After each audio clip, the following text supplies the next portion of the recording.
Salut les stratoniens, salut à tous, j'espère que vous allez bien. On est parti aujourd'hui pour une nouvelle vidéo d'analyse technique sur les cryptos. On va parler de pas mal de choses, mais on va surtout revenir sur le trade que j'ai pris sur le Bitcoin et pourquoi j'aurais dû le close avant qu'on touche le stop loss.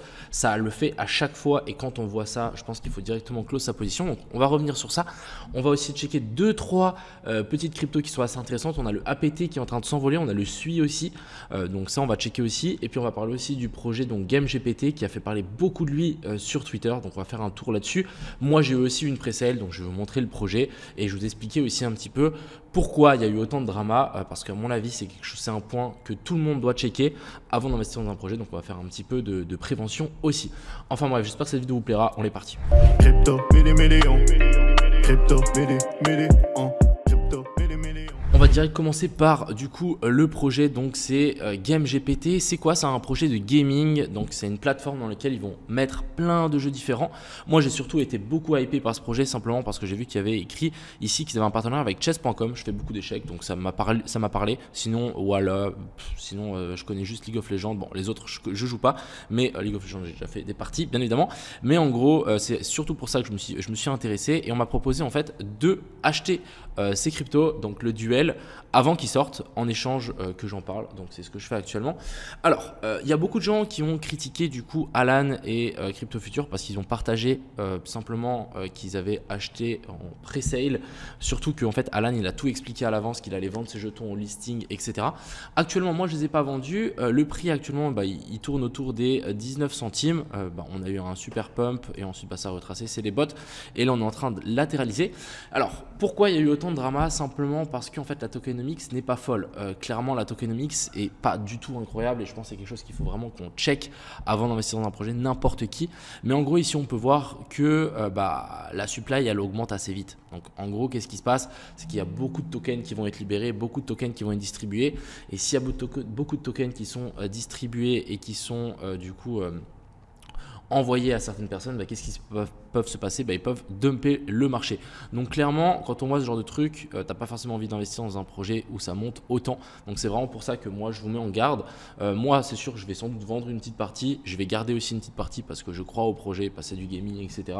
Et j'investis pas dans un truc que je ne crois pas, tout simplement. Mais du coup, voilà, méfiance quand même par rapport à ça. Et du coup là, on peut très bien voir que les cliffs et du coup le temps d'attente avant qu'ils soient débloqués est vraiment très très faible. Et dites-vous qu'en 30 mois, tous les tokens sont libérés et qu'on passe environ, allez, on va arrondir, on passe de 2 millions à même 10 millions, ça fait un x5 la supply en 30 mois, c'est gigantesque, c'est vraiment gigantesque. Donc voilà, faites attention à ça.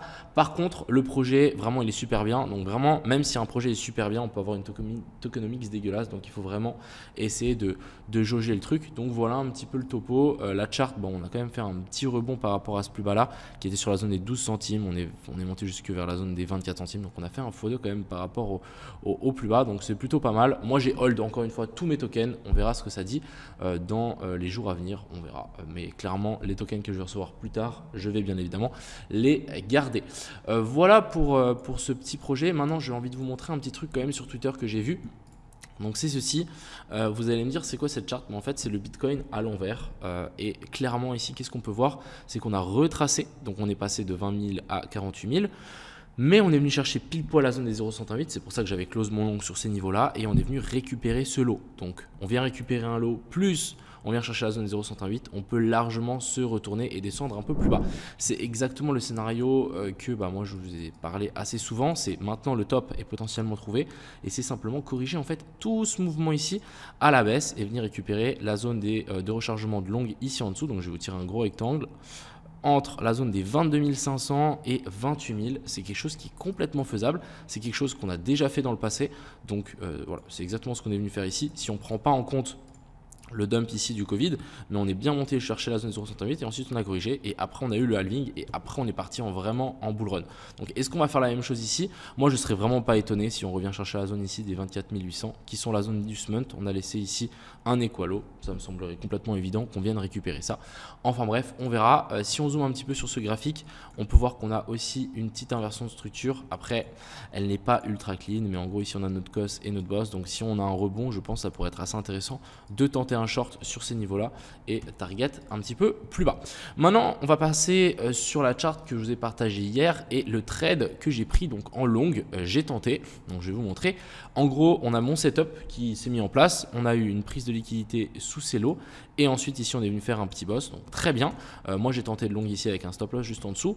Le bémol, et quand j'ai vu ça, j'aurais simplement dû juste cut ma position. C'est pour ça que j'ai ouvert un short droit derrière. C'est pour ça qu'on a récupéré notre perte, heureusement. Mais en gros, c'est simplement l'open interest et les funding. Là, on peut bien le voir. Avant que ça commence à dumper, donc on a commencé à dumper, mais quand on voit que ça dump, on voit que les funding augmentent et que l'open interest augmente, ça veut dire quoi? Ça veut dire qu'on a des gens qui essaient de catch le bottom en levier en long. Donc s'il se passe ça, qu'est-ce qui se passe? Simplement on crée encore une fois des poches de liquidité en dessous et du coup on va faire continuer à pousser le prix vers le bas. Et c'est exactement ce qui s'est passé jusqu'à partir du moment où ici les longs ils ont capitulé. Vous voyez que ça a descendu trop bas et ici l'open interest a vraiment chuté assez fort et les funding aussi. Et du coup en fait ils ont capitulé ici et tout le monde s'est fait liquider sur cette bougie là. Donc quand j'ai vu ça, j'aurais simplement dû cut et ouvrir un short sans trop réfléchir. Donc c'est pour ça que cette position elle aurait pu passer. Mais voilà, on a fait autre chose, surtout l'open interest et les funding, c'est eux qui décident un petit peu. Et de plus, pour moi, on n'était pas forcément dans une zone intéressante. Je vous avais dit ces derniers jours, donc je crois il y a 2 jours, comme quoi on pouvait largement venir récupérer l'équalo qu'on a laissé là. C'est exactement ce qu'on est venu faire, donc plus rapide que ce que j'avais pensé. Mais actuellement, on est de nouveau dans la zone de rechargement de longue. Donc ça, cette zone-là, on veut que ça tienne. Pour les gens qui sont longues et qui sont bulles, on veut que cette zone tienne. Maintenant, c'est autre chose. Je pense que plutôt, on va sans doute regrimper un petit peu et continuer à chuter et venir récupérer tout ce qu'on a laissé là, voire même tout ce qu'on a laissé là, parce qu'on a clairement eu en fait une grosse réaction sur une zone très intéressante. Et en plus, qu'est-ce qui s'est passé? On a eu la news, donc faire un top sur une news sur la zone des 0,108 plus une prise de liquidité, ça fait quand même une grosse zone de confluence. Donc ça ne m'étonnerait pas que sur ces niveaux-là, on chute bien plus fort et bien plus bas. Du côté de l'Ethereum, donc l'Ethereum, rien à voir. Vraiment, le graphique est vraiment différent. Il est super bullish à la grande surprise.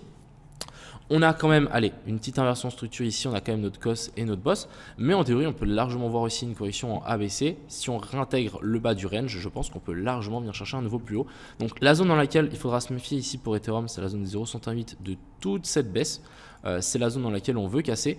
Par contre, si maintenant on arrive à chercher la zone 0,108, on redescend un petit peu, que là on revient de faire un pullback sur le bas du range et qu'on tienne et qu'on arrive à push plus haut, là c'est vraiment super bullish et je pense qu'on peut aller bien plus haut. Ce qu'il faut aussi vous rendre compte, c'est que la chart donc Ethereum contre BTC, on a pris donc depuis le plus bas plus de 25%. Donc l'Ethereum a pris plus de 25% contre le Bitcoin. C'est juste massif.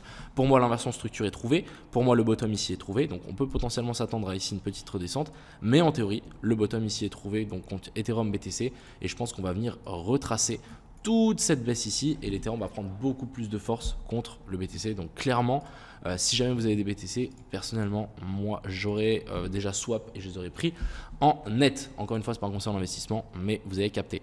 Et on va finir ici par ces deux petites cryptos. Donc déjà, on a le DYDX qui lui avait fait cette petite descente dans la zone de rechargement de longue. Donc très bien. Est-ce que ça ne sera pas son moment de venir nous casser en fait cette trendline? On veut une cassure de cette espèce de biseau ici qu'on a mis en place. Donc ici on le voit bien, on a un petit biseau dans la zone de rechargement de longue. Je pense qu'avec un petit peu de force on pourra s'envoler un petit peu plus haut. Donc clairement le DYDX, gardez-le à l'œil parce qu'il peut vraiment aller assez loin je pense. Ensuite ici on a le SNX, donc SNX aussi très intéressant. On est venu récupérer la zone de Fair Value Gap, si je dis pas de bêtises, en weekly qu'on avait laissé juste ici, donc très très clean, joli petit rebond. Et ce que je voulais surtout vous montrer, c'est qu'on a fait cette trendline ici baissière et on a réussi à la réintégrer. Donc très joli. Maintenant ce qu'on veut c'est faire un nouveau plus haut par rapport à ça, un nouveau plus haut par rapport à ça, un nouveau plus haut par rapport à ça. Et une fois qu'on aura fait tout ça, je pense qu'on pourra venir chercher un petit peu plus haut pour le SNX, étant donné qu'en plus ce pullback là, on est vraiment sur un très joli pullback sur finalement ces niveaux là. Donc toute cette zone ici, on est vraiment sur une belle zone de support. On est venu faire support à la perfection. Je pense que ici le SNX peut avoir de beaux jours devant lui. Ensuite on a le APT. APT juste, voilà, moi j'ai une grosse position dessus, mais elle est juste magnifique.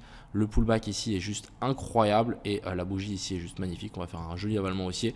Moi ce que je m'attends pour l'APT c'est un nouveau sommet. Vous voyez que ici en plus on a fait quelque chose de très clean et je pense qu'on peut partir extrêmement fort. Ça m'étonnerait même pas, hein. Il y a beaucoup de gens qui ont partagé ça sur Twitter, mais je me suis dit why not, pourquoi pas. Je pense qu'un APT à 100 balles c'est faisable. On a eu une mèche qui est montée jusque là-haut, ça m'étonnerait pas qu'avec le temps on y arrive. qu'on vienne chercher un nouveau ATH et qu'on casse tout vers le haut, comme ce qu'on a fait sur le seuil. Donc clairement, affaire à suivre. Et ensuite, on va finir avec le SUI qui lui, ça ressemble quand même un petit peu au APT. Hein. Vous voyez que là, on a fait le bottom en rounding bottom, on galère à monter et ensuite on part dans cette phase de parabolique. Exactement ce qu'on est en train de faire ici sur le SUI, hein, je vous en avais parlé depuis assez longtemps. Ici aussi, ce qu'on peut voir, c'est qu'on avait le bas du range qui était là, déviation, donc très très clean, déviation. Ensuite ici, on vient nous faire un boss, on corrige, on vient chercher donc triple tap setup avec la déviation du bas du range et ensuite c'est parti très fort. Donc franchement, là, on aurait pu clairement, si on avait que ça, trouver un long assez facile pour le coup. On avait vraiment le petit boss, redescendre dans la zone de fair value gap et ensuite décollage.